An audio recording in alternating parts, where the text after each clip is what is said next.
Tamara Deverell is the production designer of Guillermo del Toro's Cabinet of Curiosities on Netflix. I'm Matt Noble of Gold Derby, and I wanted to start off by asking you, Tamara, what were you most curious about? What's in Guillermo's brain, but I'm always curious about that.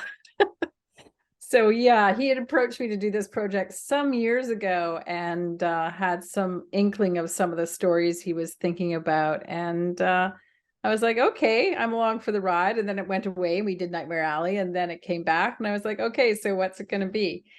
And yeah, so we had different stories at the beginning and they evolved, and some stories were written specifically for the show. Some were based on graphic novels. So yeah, that's what I was curious about. Now, each episode tells a different story Mhm. with different characters.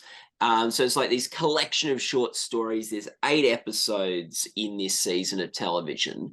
Uh, how important was it for you when you're approaching production design to keep some level of consistency in the sets and the worlds you were building, or how standalone did you want the sort of feel to be? I wasn't really that concerned about consistency or tying them together visually. I know there were some moments where they were tied together, and we did reuse some sets between episodes, redress them, reconfigured them. But for the most part, I was sort of like, each one is their own thing, and I treated it as such. Each one was a different period or similar period, but they were all period pieces basically. So that was exciting.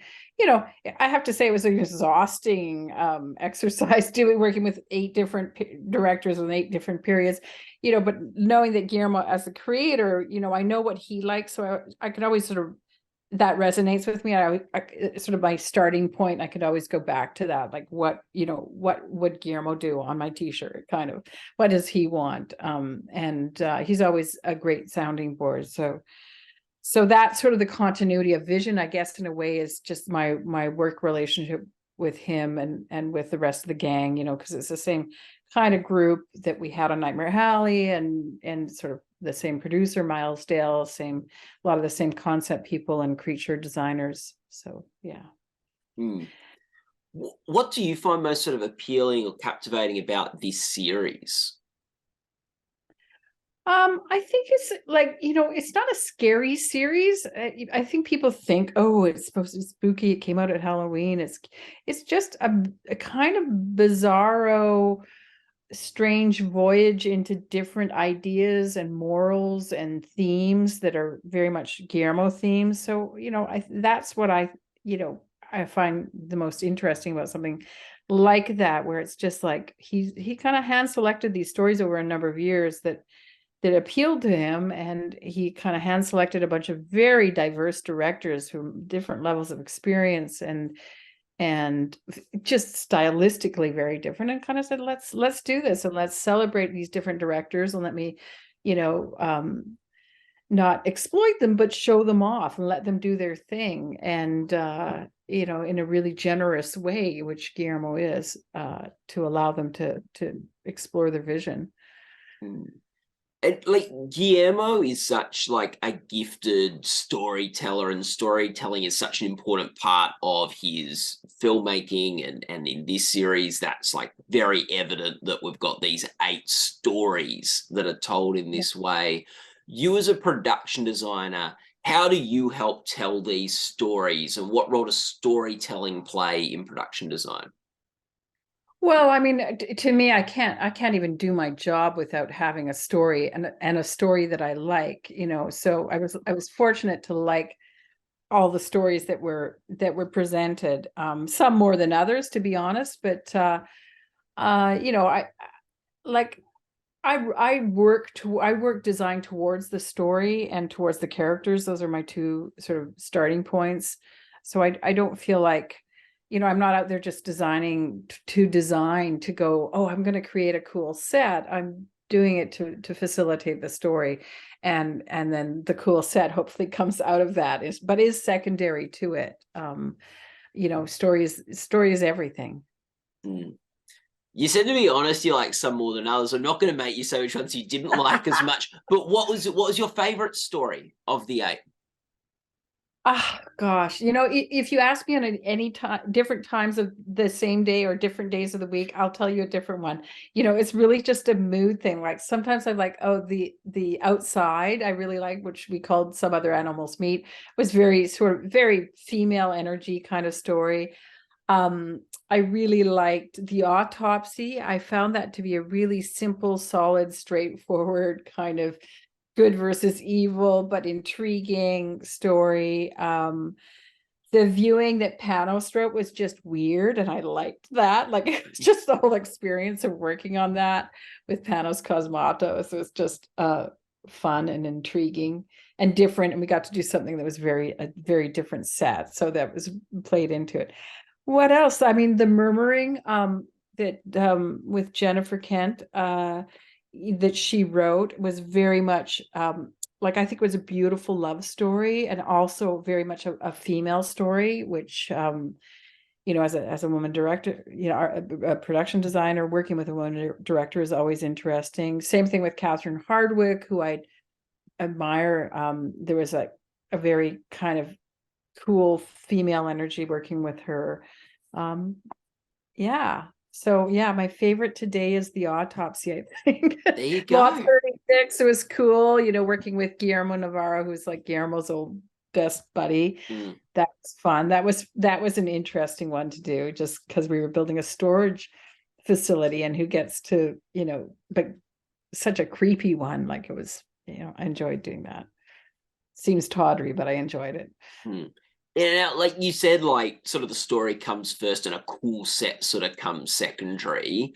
Can you think of a particular set that helped tell that story and that you had to be particularly conscious of story when you were making that set or designing that set? Oh, like so many, like The Dreams of the Witch House. I mean, it was a story about the witch house. So we had to create the exterior of the witch house, which we sort of was part VFX, and then the interior of that witch house set, the main apartment. I just loved doing that because it was crooked and old post and beam and cracking plaster, and in the plaster tells, there's a story of the key to solve the mystery of the twins and all kinds of things. Like it was so set interactive, and we had to do little holes for the rat to come through. I mean, I just was so meaty and hands-on in terms of a set build, and a difficult set to build, like very challenging for the scenic carpenters and artists who had to create it, who did an awesome job.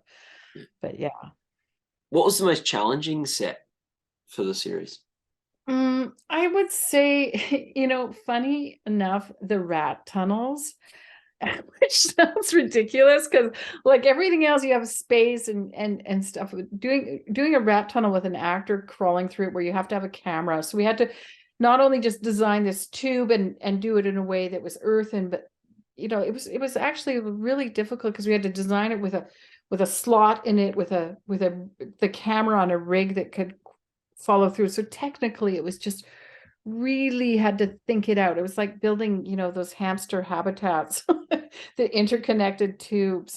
It just had and we had a rat creature, and we had VFX rat parts, but we had to deal with all of that on top of each other, and an actor who was slightly asthmatic, so we couldn't put real dirt in there, which I don't think you'd want to do even if he wasn't asthmatic. It's like you can't have crew breathing dirt, so we had to make dirt cork out into dirt. Let's just cork dirt kind of mixture that the crew could breathe. So it was just complicated technically in many, many ways. How important is space in production design? Because I imagine, in the tunnel, like you've got very limited space where you got to take into account camera and stuff, but then you've also got sets like, even in that episode when he goes into the sort of the chamber at the end of the sort of tunnel, you've then got a lot of empty space, and you've got like, how do you fill that and things? So how important is sort of space when designing sets? Well, it's really it's everything. And I mean, it's not just, when I'm designing sets, I'm very aware of the space that you want the viewers to see, but also the space that the crew has to occupy. So it's a twofold thing. I never would build a set with just one door because it's you need to make usable space and understand the logistics and the movement of the crew and the grips and the dolly coming in and out. And so like something like, that end rat nest space with all the bones in it, that was, I built it with an incredibly crooked floor, which was very challenging for the crew. And I don't feel like it actually showed up on camera as much as I thought it would. And so that was a bit of a learning lesson. I don't know that I would put the crew through that again. Like everybody loved it. It was very cool, but I don't think you feel that when you're watching it on a screen. So, a little bit of a learning curve for me there, but otherwise it was successful and everybody loved it, and it looked good. We're an awards website at Gold Derby. We love covering the awards, and you were nominated for an Oscar for Nightmare Alley for the other Guillermo del Toro project that you've worked on. What did that mean, that sort of recognition to you to get for that work in that film? When I was doing the film, I wasn't thinking award, I just do my job to the best of my abilities. And I was like, oh, then all of a sudden it got all these accolades. And I was like, oh, right on, I guess we did a good job. It was totally an honor. I think that's something that comes with working with Guillermo. He's so artistically inclined and in tune with what I do and what the art department does, that, you can't help but get those accolades working on a show with him. I mean, I was surprised. Crimson Peak, which I didn't work on, to me, it was so Oscar worthy. It was so worthy. It's so visually beautiful. And I mean, it was shot in Toronto where I live and work, and I saw the sets in real life, and they were just extraordinary. So, I mean, I think everything that Guillermo touches, he strives for visual excellence and artistry in a way that, it's there on the screen. That's why it's not just me, it's him as well that gets those accolades. And now someone's worked with him on 2 projects. What does he bring to a project or filmmaking that is different to anything you've experienced before with other directors and other visionaries? Well, I mean, as a director, I mean, he comes from a visual background. He's an artist himself. So as a director, who's also an artist, I have an immediate language with him. Like I can, there's a shorthand, we can draw together. He draws, he carries around these little diaries full of little notations and sketches and stuff. So, it's not just like I'm trying to explain to a director, well, it's going to be this big, and you do a model and you do a physical model and all of that. I mean, he automatically gets it. And so he's right there with me in the journey to find the right shape, the right size, the right color, throwing paint, references that are not just movies, but also painters and art history and just human history, religious references. I mean, he's a kind of a walking encyclopedia. So, he sort of throws it all in the game when you're creating a film together. I've also worked with him. When I was art directing, I worked with him on Mimic, so I actually have quite a long history with him. Oh yes, and I did the strain with him. So it's been a long relationship. Yes, no. Sorry for saying you only worked on 2 projects. Yeah. Oh, no, that's okay. And you've said you guys do you sort of speak the same language, and you really sort of connect with him and his ideas and that sort of thing. What, I guess, and you've touched on this a little bit already, but what is the thing that you guys have the most in common, you and him? I think a curiosity to create something to really push the space in terms of what the story is, to just not just settle on something without really exploring all the avenues visually and in terms of color. Working with Guillermo, I get the painters to do 50 different shades of red to achieve the perfect red, things like that. Like that's something I always, that intensity of detail that we share, I think, is an overall picture. I mean, there's a number of things. Love of art. We are so different in so many ways. Don't get me wrong. Yeah. I mean,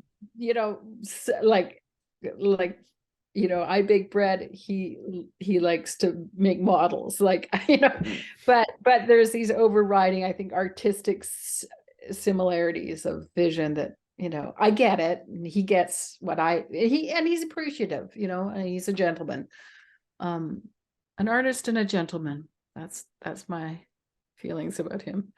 And I imagine, like, filmmaking, you do have all these very different people coming together with a common purpose and this, like, artistic storytelling sensibility, even though there's, like, so many differences amongst them personality-wise or hobbies outside of filmmaking, but on an artistic or storytelling level, they can come together, and that's what filmmaking is. Yeah.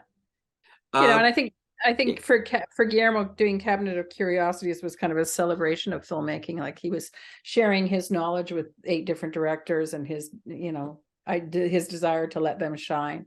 It was a great kind of ride for them. And actually, like, that's a good point, because, like, a Nightmare Alley, you're like, Guillermo's directing the film.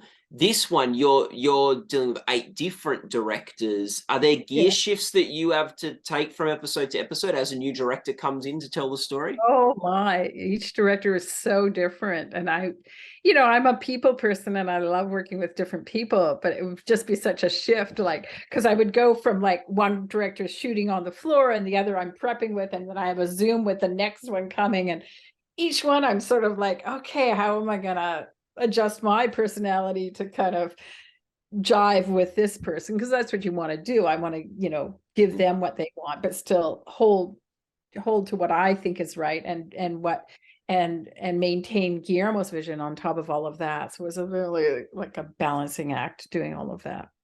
Yeah.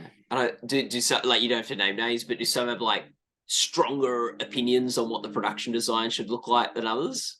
Or, like, more specific things in their head? Or Yeah, some of the directors were more camera focused, and were like, sort of, you do what you want, I trust you. That would have been Guillermo for sure. Like, he's like, you know, like, I trust this designer, but I want it to look this way, and the camera needs to move that way, and that's him coming from a cameraman's, you know, a cinematographer's point of view.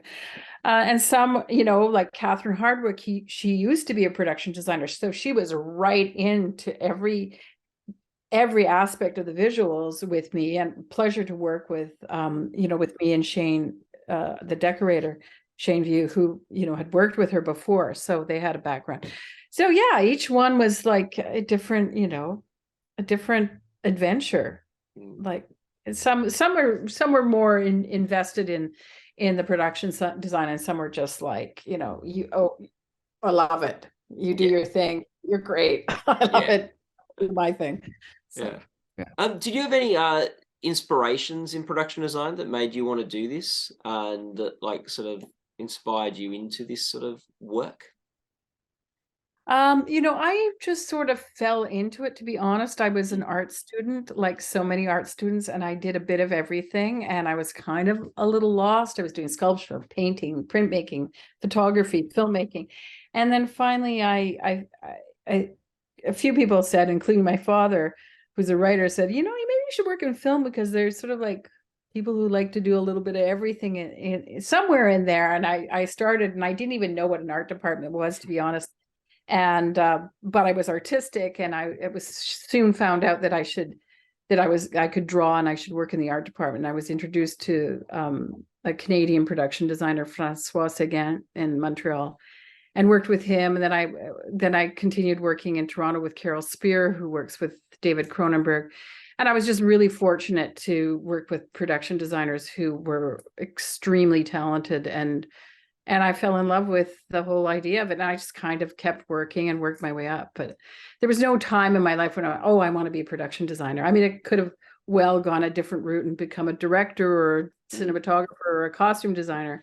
In fact, I started in costumes. It was just, I think, the culmination and the coming together of all my talents and the lost soul of being an artist and finding the right fit, because I was especially in art school and enamored of sculpture, and working as a production designer is like doing giant sculptures. That's how I approach it. Like, it's like you're building spaces. You're not doing architecture, you're building spaces. And I always think of it in those terms. Yeah. Ah, that's so cool. Well, Tamara, thank you so much for talking with us today. All the best of luck with the Emmy Awards for Cabinet of Curiosities. You've already got an Oscar nomination. Now you'll be on the Emmy ballot, which is exciting. And people watching this interview can go to goldderby.com to watch, make your award predictions and watch other interviews.